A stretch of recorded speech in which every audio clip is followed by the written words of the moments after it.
mu gis ne yaayam sonnoon na tout ça mais léegi tey jii nii yaayam bu ko neexee day ñëw Sénégal 1h. 16h mu fekkaat ko Portugal. donc xam nga kon kooku tey jii nii il a beaucoup travaillé bokkut ak benn Messi boobu te ne comme si football moom dañ ko sol. moom il a bien travaillé. pour arriver à ce niveau ouais. Merci beaucoup pour réussir football ñëw na fekk fi ay grands jours ay Ronaldinho. mu ñëw ne ñii mën nañ football mais dama leen di détrôner ci carrière déjà maa fi gën a gudd carrière ñun carrière yu ñu daan gis muy gën a gudd yëpp. ci ay góolu waaw ci ay góolu sax lañ koy xamee. waaw ci ay góolu nga avec 40 ans mu góolu mais bu dee joueur yi 35 ans ñu pare 35 ans ñu pare ñii. ay Zidane ay 35 ans ñoom ñëpp ñu ngi genre mais Chris tey dafay motiver joueurs yu bëri yom te ne tey mun nañ dem ba 40 ans âge bu Chris am ba koy football man war naa kaa mun a am pour football ko. mais c'est un exemple ba pare ci loolu la koy may tamit mooy hygiène de vie bi mu am. merci beaucoup hygiène de vie boobu noonu joueurs yu bëri na dañoo war a jàng si moom xam nga ñaar yi dañ ko war a jàng si Chris. mun football sa jarul ngeen koy jàng si Chris. mais hygiène de vie am dañ ko war a jàng si Chris. plan de carrière. waaw mais tamit Cheikh li nga xamante ne moo gën a am solo Chris am ko moom mooy l'esprit d'un gagneur. waaw. quoi qu'il en soit ci lépp looy dem soo amul esprit d'un gagneur même bu la 100 millions de personnes gungee doo gagné. parce que 100 millions de personnes yooyu noonu day am fu ñuy yem ak yow ci buntu bi li si des yaa koy def. mais yow déjà boo motivé rek am esprit de gagneur carrément devant ces défenseurs yi ñu naan ñoo gën a aay de tous les temps man dama leen di dugal par la force jour boobu di nga leen dugal parce que loolu mooy esprit gagneur. match yi ngay perte mu leenal lii waroo ko woon perte. loolooy esprit de gagneur. donc tey jii nii monde entier war nañ delloo njukkal Chris. rawatina ñi nga xam te ne moom mooy waa Portugal.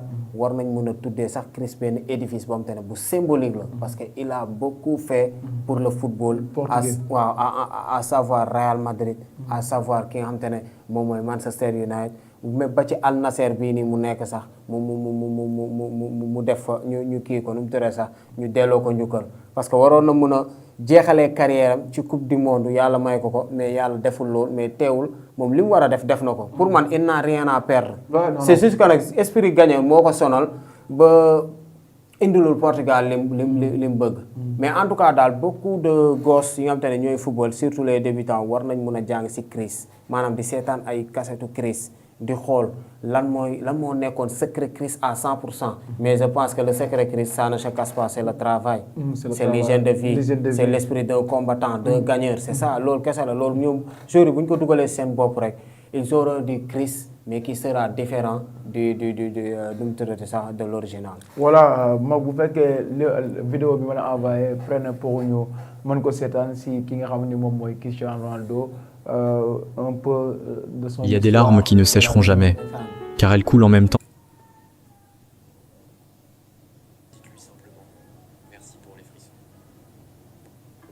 Voilà, on dit merci à Cristiano Ronaldo, vraiment une fin triste bi nga xamante ni am nañ ko ci ce légende de Cristiano Ronaldo qui a tout donné pour son équipe nationale, le Portugal, mais qui a donné aussi beaucoup de choses au monde du football, aux amateurs ñi nga xamante ni dañu bëgg football. Un Cristiano Ronaldo qui a tout donné, un Cristiano Ronaldo bi nga xamante ni ñëpp xam nañ ne comme ni nga ko waxee Cheikh, c'est un gagneur qui a beaucoup fait wax dëgg fa yàlla ci lépp li nga xamante ni def na ko ci carrière am. Malheureusement pour les amateurs du football, Cristiano Ronaldo a annoncé que ce sera sa dernière coupe du monde. Maintenant il va prendre la retraite ci li nga xamante ni moom mooy équipe nationale daal di nag nekk ci li nga xamante ni moom mooy yoonam. Mais après la fin de Cristiano Ronaldo, le Portugal. Wow, après la fin de Cristiano Ronaldo, le Portugal va continuer à exister. Sur le plan du football, il va continuer à exister. Mais pour qu'il existe comme le monde le connaît avec Cristiano Ronaldo, il faut qu'il se bat. Il faut qu'il se donne à fond. Il faut qu'il soit des gagneurs. Parce que dès l'instant, on sentait une bousculade ci niveau équipe bi comme si ñoom dañoo jàpp ne Chris da leen di jeûner day xaw a kii seen carrière tuuti mais bu fekkente ne looloo am léegi on va suivre le Portugal après Chris qu'est-ce qu'ils vont faire après Chris ñoom tamit war nañ mën a bind seen histoire Pepe dem na à temps Chris dem na à temps keneen ak keneen Luis Figo dem na à temps donc ñoom ñi nga xam te ne ñoom ñoo fi des nan lañ war a mën a yëkkati le niveau nan lañ war a mën a def li Chris manqué woon ci équipe bi ñoom ñu mun ko jox parce que tey sous l'ère de Chris avec Portugal 130 buts marqués kenn mësu ko def Portugal te gëw ma ne nit dina ko fa gaaw a def wala bu ko naree def tamit il lui faut doubler le travail que Cristiano faisait. Voilà donc nag Portugal va continuer à exister, va continuer à jouer le football, mais qu'il se dit que voilà, sans Chris nous devons exister, sans Chris aussi nous devons relever le défi, mais sans Chris aussi nous devons faire ce que Chris n'avait pas fait avec nous. Donc existence boobu noonu c'est à eux de le bâtir, de la continuer. Moom mooy ces nouveaux jeunes joueurs qui sont là, à savoir Vitinha, Mendes, Diao, li nga xamante ne moom mooy Fernandes, Diao Félix, voilà Leao xam nga benn jour mel ni Leao moom il faut que moom mu xoolaat boppam, il faut tamit mu xam ne moom sax war na mun a doon sax Chris bu Portugal mais. parce qu'il est jeune. Voilà il est jeune, il est technique, il est virevoltant, il est mooy loolu il est exceptionnel mais faw mu teg ci li nga xamante ne moo di vergogne mooy fulla gi faw mu def ko pour mun a am li yenn grands joueurs yi di am. Voilà bu doon li nga xamante ni moom mooy le Portugal mais tey jii Portugal ak potentiel bi mu am ces joueurs que tu as cité là des joueurs yu nga xamante ni tey jii ñu ngi ci ay club yu mag di football avec cette belle équipe portugaise qu'est-ce qui a manqué au Portugais pour ne pas arriver à cette carré d'as là jusqu'à même demi-finale ou bien gagner même la Coupe du Monde avec Cristiano Ronaldo. mais li Pepe wax rek laa wax de man de loolu laa gëm xaw ma nag keneen. maanaam gars yi amuñu woon envie gagner Coupe du Monde. non il ne mouille pas le maillot. Même certains de leurs matchs sax tu sens que comme si amuñu physique quoi, comme si d'une part faw ñu bàyyeeku quoi.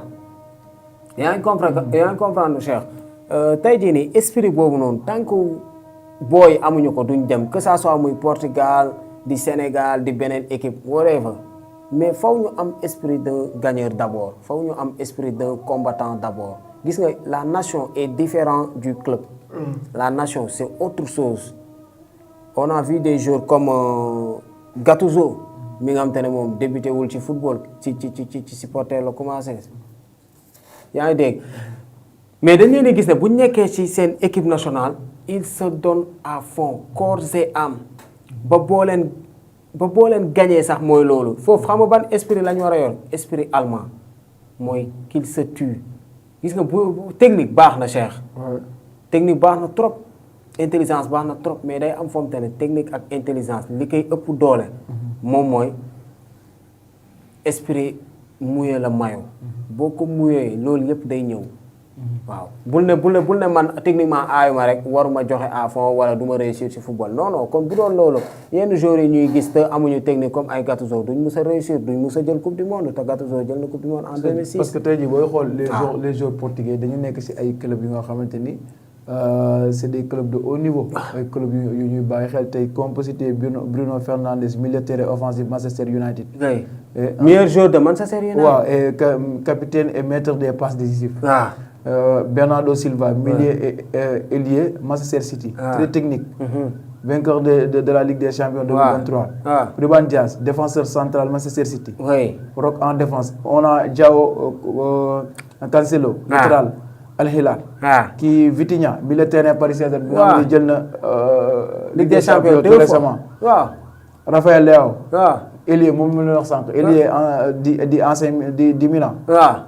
João Félix mi nga xamante ni tamit macha allah. Gonzalo Ramos moom tamit attaquant Paris Saint-Germain.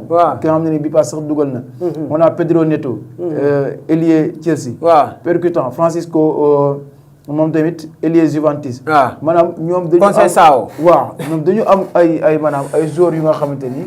tey jii ak Mendes latéral gauche. Mendes léeru moo ko sax Mendes Paris Saint-Germain. man ça veut dire Portugal am na équipe bu nga maanaam Portugal Espagne mën na ko moom pourquoi démb Portugal ak ni mu joué on n'a pas reconnu ce Portugal bi ñu gisoon en Coupe du Monde 2022 Portugal bu dynamique. Cheikh man li dal Portugal. moo dal Angleterre ay jamono ils ont des joueurs exceptionnels mais ils n'arrivent pas à avoir un collectif qu'ils veulent avoir niveau mondial niveau bu tax ñuy wax amaguñ ko certes am nañ collectif mais collectif bi tax ñuy wax ci mondial bi amuñu ko ndax démb wane nañ ko face aux Espagnols parce que ñoom li ñu wane ci entame coupe du monde bi moo gën a baax que les Espagne proposé mais pourquoi arriver avec Espagne rek ñu bàyyi seen mënin ñu bàyyeeku kon donc comme si da nga naan non ñun Espagne moo ñu mën techniquement Espagne ku muy jouer souvent bal bi moo koy monopoliser loolu moom mbiram la mais ça ne veut pas dire que nit ki mu ngi monopoliser bal bi man waruma football sama football waruma mën a dugal waruma ko mën a gagner donc loolu la moom mooy motivation bi gis naa seen coach après match bi rek dafa déclaré ne dafay démissionné. waaw Martinez dafa démissionné waaw Martinez démissionné na. mais am na ñu ko joxoñ baaraamu tuuma nañu moo yàq équipe bi. est-ce que d'accord gars yi. non man les supporters wala les avis se diversent man du ma wax loolu xam nga lan laay wax Cheikh dafa am foo xamante ne jour bu fa tolloo moom moo war a nëbb ay lakkinu entraîneur jour moo si entraîneur xam nga lan lay joxe. schéma de jeu après bu xamee ne jeu bi mooy loolu mu daal di indi tactique changer tactique am tout ça mais à part loolu joueurs yi ñoom ñoo war a adapté wu à ce schéma de jeu joueurs yi ñoom ñoo war a